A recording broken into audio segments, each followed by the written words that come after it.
मित्रों, संसद का मानसून सत्र आज समाप्त हो रहा है। लोकसभा तो कल रात ही उठ गई थी, राज्यसभा आज उठ जाएगी। हालांकि सत्र के आरंभ में बहुत व्यवधान रहा, लेकिन सत्र की समाप्ति पर हम एक आत्मसंतोष की अनुभूति लेकर उठे हैं,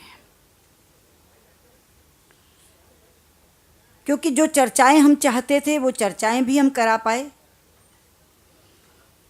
कुछ बहुत उल्लेखनीय विधेयक भी पारित करा पाए और कुछ विधेयक जो बहुत जल्दबाजी में सरकार पास करना चाहती थी, उनको रोकने में भी हम सफल हो पाए। आप जानते हैं कि 2 सत्रों के अंतराल में सबसे बड़ी त्रासदी उत्तराखंड में घटी थी। हम दोनों सदनों में इस पर चर्चा चाहते थे, दोनों सदनों में इस पर चर्चा हुई भी। आर्थिक स्थिति बहुत ही जर्जर थी, हम उस पर चर्चा चाहते थे, दोनों सदनों में उस पर भी चर्चा हुई, स्ट्रक्चर्ड डिस्कशन हुआ। लेकिन सत्र के दौरान रुपए की गिरती हुई कीमत ने इस स्थिति को और ज़्यादा दयनीय बना दिया था। इसलिए उस स्ट्रक्चर्ड डिस्कशन के अलावा भी केवल डॉलर वर्सेस रूपी पर भी छोटी छोटी डिस्कशंस, छोटी छोटी चर्चाएं हुई। राज्यसभा में अलग से प्राइस राइज पर भी चर्चा हुई। और जो विषय सत्र के दौरान घटे, जैसे हमारी सीमा पर पाकिस्तान की सेना के लोगों ने आकर के हमारे जवानों को शहीद कर दिया, उसमें जो एक गलत बयानी मंत्री से हुई, उस गलत बयान को भी हमने सुधरवाने का काम किया। पाकिस्तानी की संसद की तरफ से एक प्रस्ताव भारत की तरफ निंदा का पारित किया गया था, उसके जवाब में दोनों सदनों से हमारे यहाँ से भी प्रस्ताव पारित किया गया। चीन द्वारा हमारी सीमा के अतिक्रमण का मामला आया, उस पर भी चर्चा हुई। तो इस तरह से जो चर्चाएं हम लोग चाहते थे वो लगभग सारी चर्चाएं हम करा पाए। जहाँ तक बिलों का ताल्लुक है, खाद्य सुरक्षा बिल यानी food security bill, land acquisition bill और pension fund regulatory development authority bill PFRDA, ये 3 बड़े बिल इस सदन में, इस सत्र में पारित हुए हैं। उसके साथ साथ 2 social legislations, street vendors bill, manual scavenging bill पारित हुआ। PFRDA के बारे में मैं आपको बता दूं कि हमने 2 संशोधन सरकार को दिए थे, वो दोनों संशोधन हमारे मान लेने के कारण हमने PFRDA पारित किया।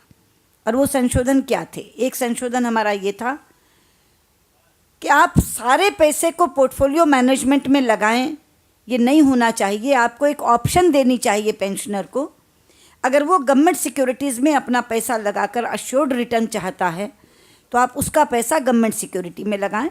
बाकी ऑप्शन है, अगर कोई चाहता है पोर्टफोलियो मैनेजमेंट तो आप उसको पोर्टफोलियो मैनेजमेंट का रास्ता दे सकते हैं। इसको उन्होंने स्वीकार किया था और हमने कहा था कि 26% कैप होगी और इंश्योरेंस के साथ आप इसको क्लब करेंगे, तो वो भी उन्होंने माना। ये दोनों संशोधन हमारे मानने के बाद ही वो बिल हम लोगों ने पारित किया। स्ट्रीट वेंडर्स और मैनुअल स्कैवेंजिंग तो सामाजिक प्रभाव के बिल थे, वो कल रात हम लोगों ने बैठ करके पारित किए और छोटे बिल भी काफ़ी पारित हुए। लेकिन कुछ बिल सरकार हड़बड़ी में पारित करना चाहती थी, जैसे RTI बिल। हमने उनको कहा कि RTI बिल आप स्टैंडिंग कमेटी को भेजिए। वो फ्लिप फ्लॉप करते रहे, यहाँ तक कि मंत्री ने एक दिन मूव भी कर दिया हमारे यहाँ बिल। लेकिन उसके बावजूद भी हमने ये स्टैंड लिया कि ये बिल वाइडर कंसल्टेशंस चाहता है। डिफरेंट जगह से RTI एक्टिविस्ट चाह रहे हैं कि उनकी बात सुनी जाए। आप जो भाषा बिल की लाए हैं वो असंवैधानिक है। आप पूरी क्लास को निकालने के बजाय केवल पॉलिटिकल पार्टीज़ को निकाल रहे हैं, इसलिए इसके लिए स्टैंडिंग कमेटी का कंसल्टेशन ज़रूरी है। इसी तरह से जो कन्विक्टेड MPs की सज़ा ख़त्म करने का बिल ये लाना चाह रहे थे, 84 में संशोधन करने का, उसको भी हमने कहा कि ये बिल ऐसा नहीं है जिसको आप तुरंत ऐसे पास कर दें। अभी रिव्यू पिटीशन में सुप्रीम कोर्ट ने अपनी बात को दोबारा से रीइटरेट किया है, इसलिए इसको आप स्टैंडिंग कमेटी को भेजिए। RTI बिल लोकसभा में इंट्रोड्यूस्ड था, representation of people amendment bill Rajya Sabha में इंट्रोड्यूस्ड था, लेकिन दोनों बिल हमने स्टैंडिंग कमेटी को भिजवाने का प्रबंध किया। आरटीआई को स्पीकर रेफर करेंगी और 8-4 को चेयरमैन रेफर करेंगे। उसके अलावा जुडिशियल अपॉइंटमेंट्स कमीशन का बिल भी ये इसी तरह से जल्दबाजी में लाना चाहते थे। सर्वदलीय बैठक में जब ये इशू कानून मंत्री ने रखा था, उसी दिन हमने कह दिया था कि हम इस बिल को स्टैंडिंग कमेटी को भेजना चाहते हैं। बाद में इन्होंने कहा कि हम कॉन्स्टिट्यूशन अमेंडमेंट अलग लाएंगे एक इनेबलिंग प्रोविज़न के लिए और बिल अलग लाएंगे। तो बिल को आपके कहने से स्टैंडिंग कमेटी को भेज देते हैं, लेकिन कॉन्स्टिट्यूशन अमेंडमेंट आप पारित करवा दीजिए। हमने कहा नहीं, आप दोनों चीज़ों को स्टैंडिंग कमेटी को भेजिए। राज्यसभा में बिल आया, हमारे यहाँ अपोज हुआ, वॉकआउट हुआ। लोकसभा में बिल आया ही नहीं, क्योंकि हमने कहा कि दोनों के दोनों ये बिल स्टैंडिंग कमेटी को जाएंगे। अब चूँकि एक हाउस से बिल पारित हो गया है, इसलिए वो स्टैंडिंग कमेटी को एज सच तो नहीं जा सकता, लेकिन हमने ये कहा है कि जब जो बिल स्टैंडिंग कमेटी को गया है जुडिशियल अपॉइंटमेंट्स कमीशन में, जब उस पर चर्चा हो तो ये देखा जाए कि जो कोलिजियम एक्ट में बताया जा रहा है वो कॉन्स्टिट्यूशन अमेंडमेंट का ही पार्ट बने। इसके ऊपर स्टैंडिंग कमेटी चर्चा कर ले, ताकि जो कॉन्स्टिट्यूशन अमेंडमेंट है वो भी फिर अलग ढंग से संशोधित ही आकर के पारित हो। तो ये 3 बिल जो हम चाहते थे कि स्टैंडिंग कमेटी में जाए, वाइडर कंसल्टेशंस हो, उनको रोकने में हम कामयाब हुए, कुछ अच्छे बिल पारित करने में कामयाब हुए और अपनी चर्चाएं भी हम लोग कर सके। लेकिन इन सारे के बीच अगर आप देखेंगे तो एक सूत्र जो लगातार चलता रहा वो था कोलगेट और कोलगेट की मिसिंग फाइल्स। मित्रों, ये कोलगेट एक किस्म का धारावाहिक बन गया है जिसके अलग अलग एपिसोड्स आ रहे हैं। पहला एपिसोड आया जिसमें सीएजी ने खुलासा किया कि इस स्कैम में कोल ब्लॉक आवंटन में 1,86,000 करोड़ का घाटा हुआ है।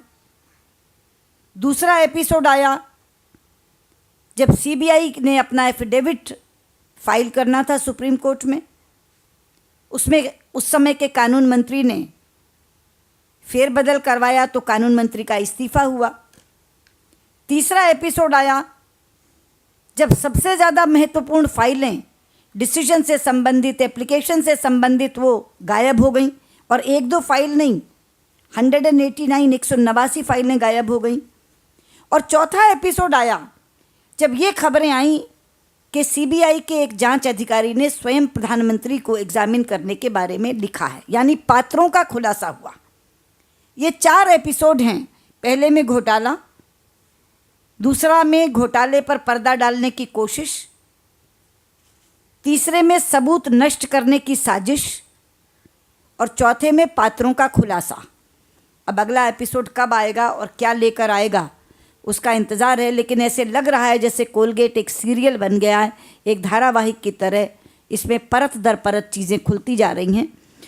पूरे सेशन में हर दूसरे दिन कोलगेट का मामला उठता था, क्योंकि बीच ही में सुप्रीम कोर्ट की सुनवाई भी थी, बीच ही में मीडिया में तरह तरह की खबरें आ जाती थी, उसी को लेकर के हम लोग इस पर चर्चा करते थे। लेकिन मुझे लगता है कि आज संसद तो समाप्त हो जाएगी, इसके बाद 4 राज्यों के चुनाव भी हैं, लेकिन ये जो कोलगेट की मिसिंग फाइल्स का मामला है, इसके साथ वो सारे प्रकरण जोड़ते हुए जो यूपीए 2 के कार्यकाल में घटे हैं, चाहे वो 2G है, चाहे वो CWG है, चाहे इनके भ्रष्टाचार के बाकी प्रकरण हैं, उनको जोड़ते हुए अब हम सड़क का आंदोलन तय करेंगे। क्योंकि जब संसद में मुद्दा उठता है तो एक वातावरण बन जाता है, लेकिन उसको आगे ले जाने का काम पार्टी करती है। तो इसके बाद पार्टी बैठ करके आंदोलन तय करेगी, जिसमें कोलगेट फाइल्स का मसला अपने आप में केंद्र में होगा। मुझे इतना ही कहना है। अरुण जी इसमें कुछ जोड़ेंगे, उसके बाद जो आपके सवाल होंगे वो हम ले लेंगे। बात तो लगभग सारी आ गई। अगर इस सत्र की समीक्षा की जाए तो इसमें 3 प्रमुख पहलू हैं। पहला कि देश की अर्थव्यवस्था की जो स्थिति है वो बहुत बिगड़ी हुई है और सरकार एक प्रकार से अपने हाथ खड़े कर चुकी है। इसको सुधारने का कोई उपाय नहीं है। एक्सटर्नल फैक्टर्स अगर देश की अर्थव्यवस्था को प्रभावित करेंगे तो चाहे ग्रोथ रेट है, रेवेन्यू जनरेशन है,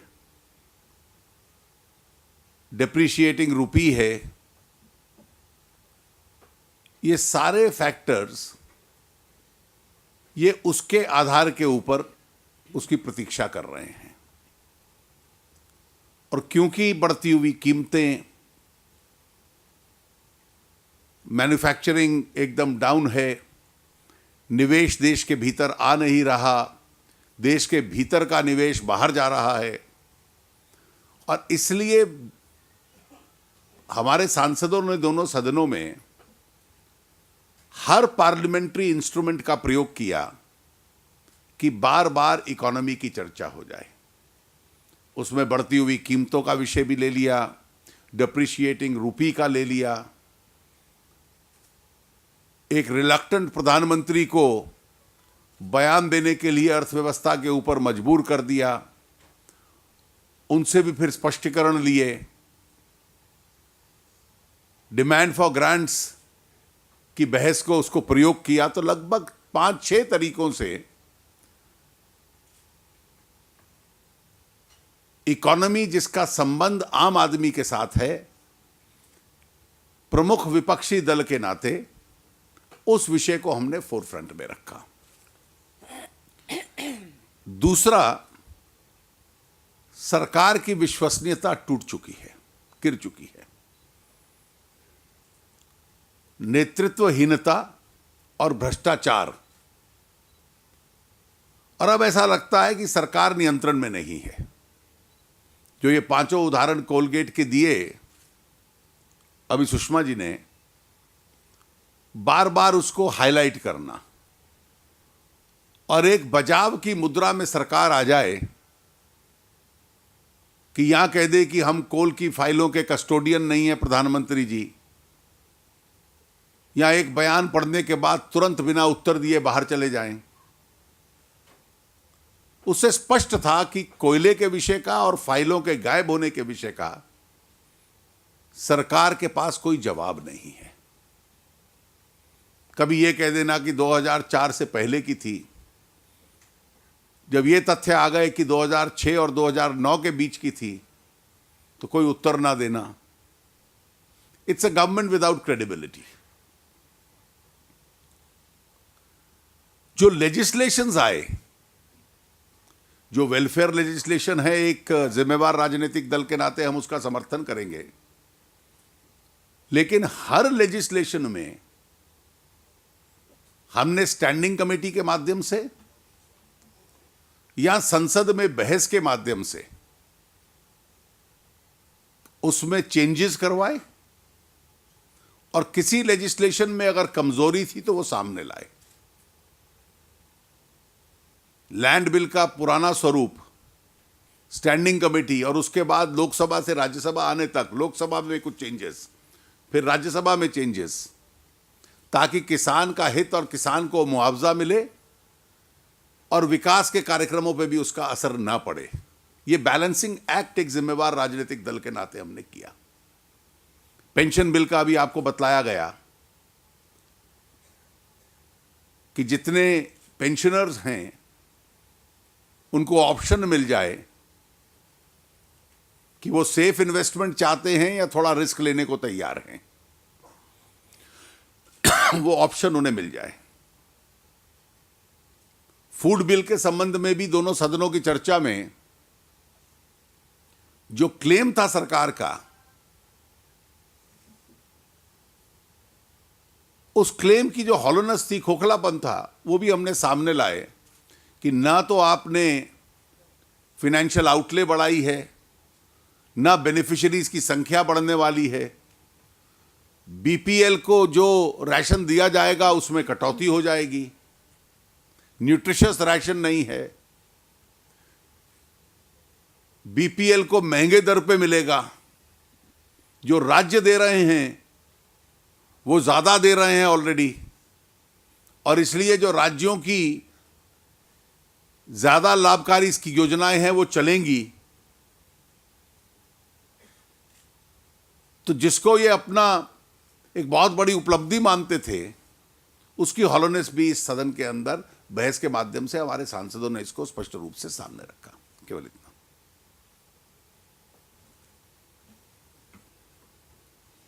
एक रिग्रेट ज़रूर है हमें कि मॉनसून सेशन से पहले कांग्रेस पार्टी ने तेलंगाना निर्माण की घोषणा की थी। हमने उसी दिन ये कहा था कि सरकार भी इसमें 2 कदम आगे बढ़े और इसी सेशन में बिल लेकर आए। ये सेशन पहले 16 सिटिंग्स का था, बाद में इसमें 5 सिटिंग्स लोकसभा में और 6 सिटिंग्स राज्यसभा में बढ़ाई गई। तो हमने बार बार ये मांग की कि इसी सत्र में ये बिल आना चाहिए, और हमें स्वयं को लगता है कि अगर इसी सत्र में ये बिल आता तो जो अनिश्चितता तेलंगाना के बारे में बनी हुई है वो ख़त्म हो जाती। मैंने सत्र के दौरान भी एक प्रेस कॉन्फ्रेंस करके ये मांग की थी। एक बार तेलंगाना रियलिटी बन जाएगा तो आंध्र भी सामान्यता की तरफ बढ़ेगा। लेकिन हमारा ये रिग्रेट है कि कांग्रेस पार्टी ने तो घोषणा की, लेकिन बिल लाना तो दूर, सरकार 2 कदम भी इसमें आगे नहीं बढ़ी। इसलिए अब हम ये मांग करते हैं कि जो सत्र का आगे का अंतराल है, कम से कम इसका उपयोग करके विंटर सेशन में पहले ही दिन सरकार ये बिल लेकर आए ताकि तेलंगाना एक वास्तविकता बने। उसमें है दे रहे। एक डिटेल प्रेस हैंडआउट अभी आपको दे दिया जाएगा जितने हमारे। अगर आपके सवाल हैं तो स्वागत है। अरुण सिंह जी। कमलनाथ ने कहा है कि कोई भी व्यक्ति कानून से ऊपर नहीं है। जी। अगर सीबीआई समन करती है, चाहती है, तो प्रधानमंत्री उसके सामने पेश हो। जी। सूची में खुद प्रधानमंत्री ने कहा था कि वो पेश होना चाहते हैं, उनके पास छुपाने के लिए कुछ नहीं। जी। इस बार भी वो कह रहे हैं कि छुपाने के लिए कुछ नहीं है, तो आखिर पेश क्यों नहीं होते? जी नहीं, तो जेपीसी ने बुलाया था तब प्रधानमंत्री नहीं आए। उनके संसदीय कार्य मंत्री क्या कहते हैं वो अलग है और प्रधानमंत्री करते क्या हैं वो अलग है। तो आज कमलनाथ ने जो कहा है, लौटने के बाद प्रधानमंत्री उसके बारे में क्या कहते या करते हैं ये देखना बाकी है। मिस्टर मुरली, संसद के सामने तो इन विषयों पे उत्तर दिए नहीं, अब किसी और मंच पे कहाँ देंगे। मिस्टर मुरली,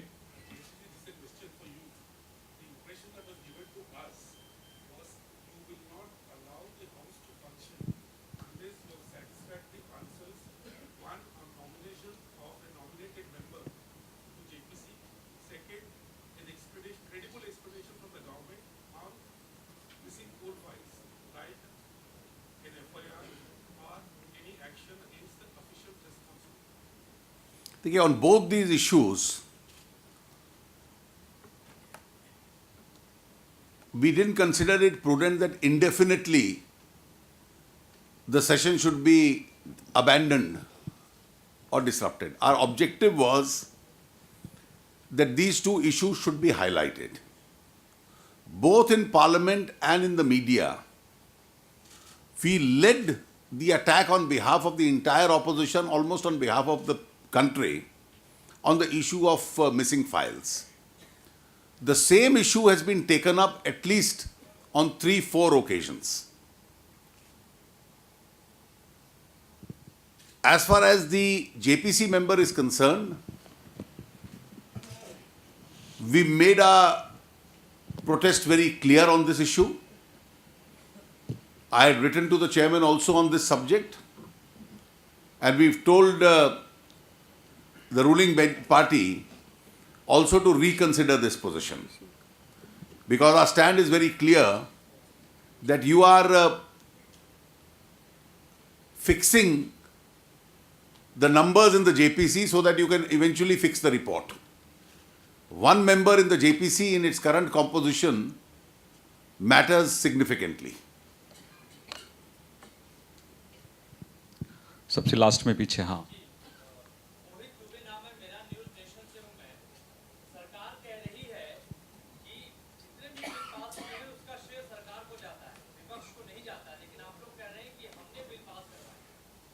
आप क्या कह रहे हैं? सरकार अगर अपने तय बिल पास करवा सकती तो फिर विपक्ष की ज़रूरत ही नहीं होती।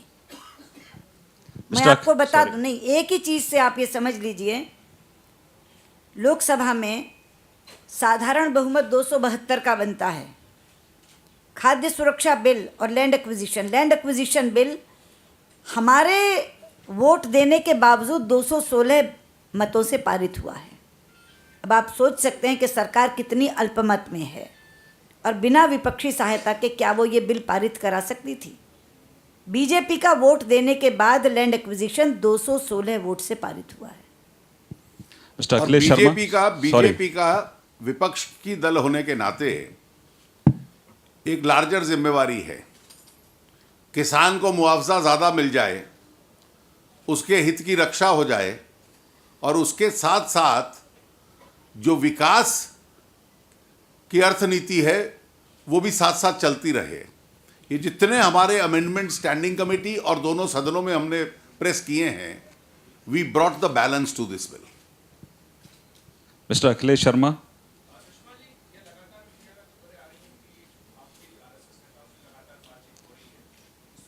पार्लियामेंट की प्रेस कॉन्फ्रेंस।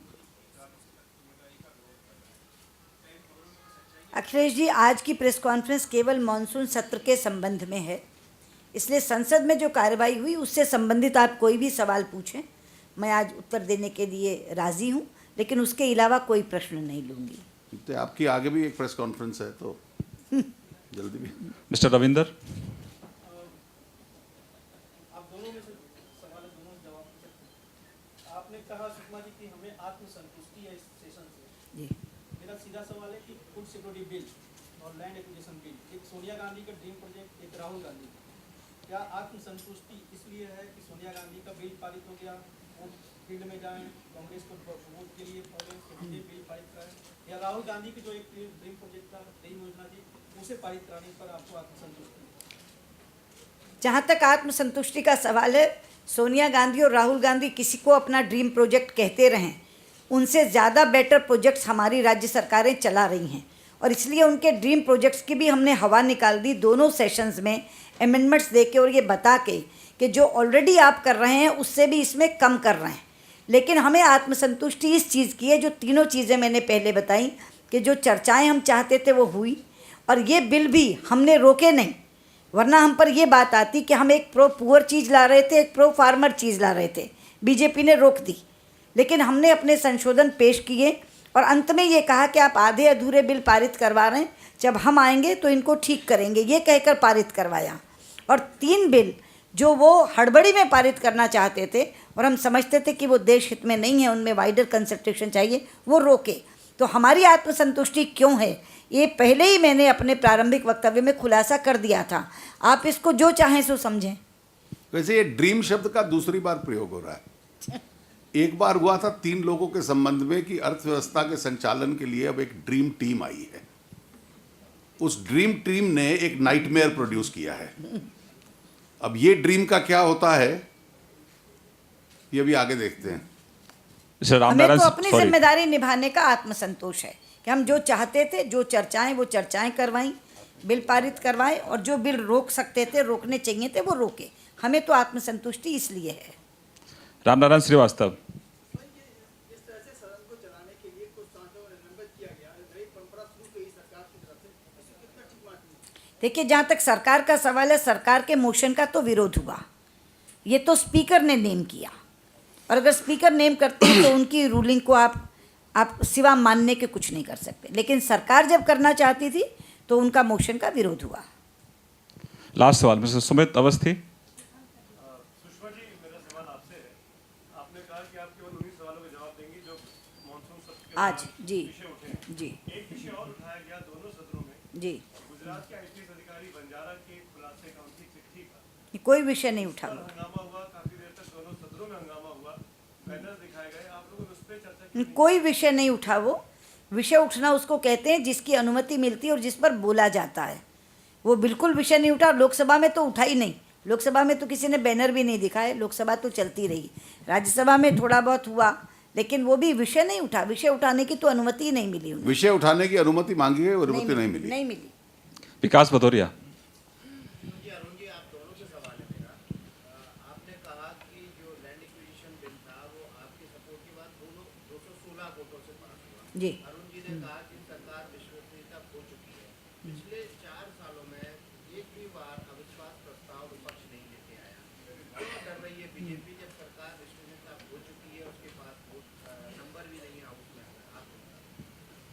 देखिए, बिल पर नंबर ना होना और अविश्वास प्रस्ताव पर नंबर ना होना दो अलग चीज़ें हैं।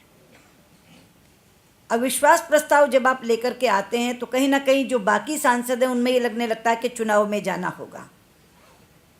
इसलिए अविश्वास प्रस्ताव पर हमने पहले भी देखा किस तरह से सरकार नंबर जुटा लेती है, भय से, लोभ से, लालच से। और ये रणनीति तो आप विपक्ष पर छोड़िए कि वो तय करेगा कि कौन सी विधा है जिसके माध्यम से हम सरकार को कटघरे में खड़ा करेंगे। एक अविश्वास प्रस्ताव लाकर उनको 6 महीने की लीज दे देना, ये हमने ठीक नहीं समझा, बल्कि सत्र दर सत्र उनको घेरना, ये हमने बेहतर रणनीति समझी। मिस्टर राहुल श्रीवास्तव लास्ट में, फिर उषा जी।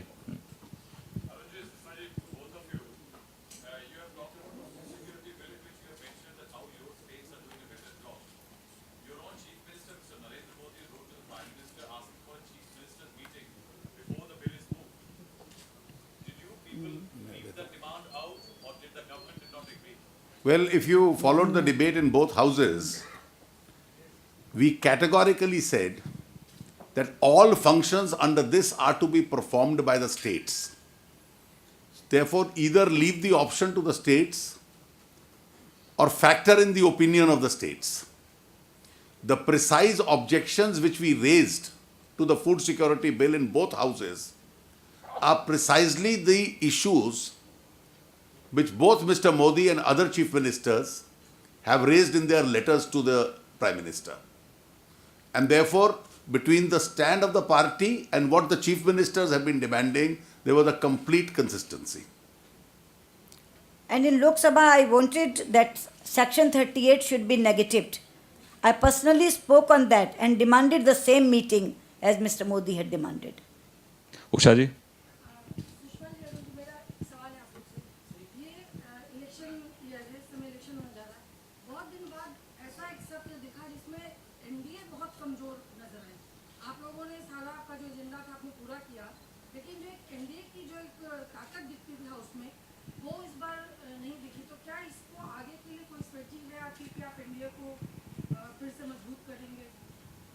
कि ये सच इसलिए नहीं है क्योंकि इस सत्र से पहले ही जेडीयू बाहर हो गया था, लेकिन जो हमारे पार्टनर्स थे अकाली दल, शिवसेना या जनहित कांग्रेस लोकसभा में, और इनके यहाँ भी शिवसेना और अकाली दल, वो हर जगह हर समय साथ रहे।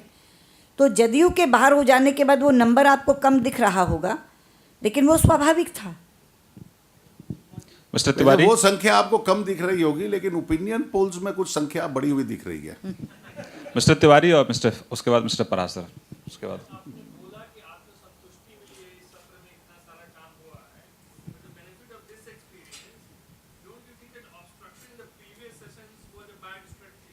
No, at that point of time that was right strategy. Mr. Parasar. But for obstructionism, the spiral effect of what happened in 2G and the coal block allocation would not have happened. कह रहे हैं 4:30 को दूसरी press में जाना है।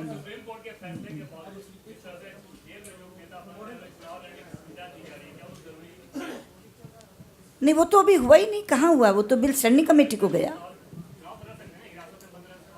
देखिए, नहीं, अभी जो बिल पारित हुआ है वो केवल आरपी एक्ट का वो हुआ है कि 1 दिन की भी अगर पुलिस कस्टडी है तो आप चुनाव नहीं लड़ सकते। यानी 751 में भी अगर आपको कोई बंद कर देता है तो आप चुनाव नहीं लड़ सकते।